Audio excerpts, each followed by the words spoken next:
पश्चिम बंगाल की राजनीति में इन दिनों एक नई चर्चा ने जोर पकड़ लिया है। तृणमूल कांग्रेस और कांग्रेस के रिश्तों को लेकर सियासी गलियारों में तरह तरह की अटकलें लगाई जा रही है। वजह है पूर्व मुख्यमंत्री ममता बनर्जी और उनके भतीजे अभिषेक बनर्जी की हालिया दिल्ली यात्रा, जहां कांग्रेस के शीर्ष नेताओं के साथ उनकी मुलाकातों ने राजनीतिक हलकों में नई बहस छेड़ दी है। दरअसल नई दिल्ली में विपक्षी दलों की बैठकों और राजनीतिक मुलाकातों के बीच ममता बनर्जी ने कांग्रेस की वरिष्ठ नेता सोनिया गांधी से मुलाकात की।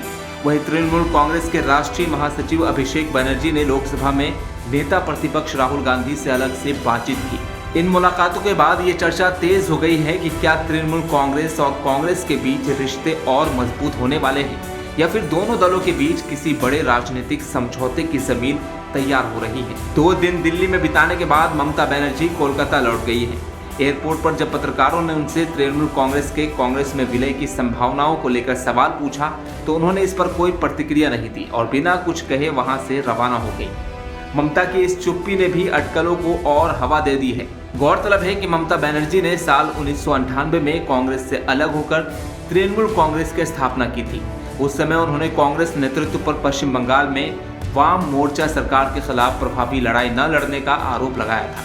इसके बाद तृणमूल कांग्रेस ने राज्य की राजनीति में अपनी अलग पहचान बनाई और आज वह पश्चिम बंगाल की सबसे मजबूत राजनीतिक ताकतों में से एक है। हालांकि तृणमूल कांग्रेस के नेताओं ने कांग्रेस में विलय की खबरों को सिरे से खारिज किया है। पार्टी की ओर से साफ कहा गया है कि तृणमूल कांग्रेस और कांग्रेस के पुनर्मिलन या विलय जैसी कोई चर्चा नहीं चल रही है। तो फिलहाल राजनीतिक विश्लेषकों का मानना है कि दिल्ली में हुई ये मुलाकातें विपक्षी एकता और आने वाले चुनावों की स्ट्रैटेजी के लिहाज से अहम हो सकती है।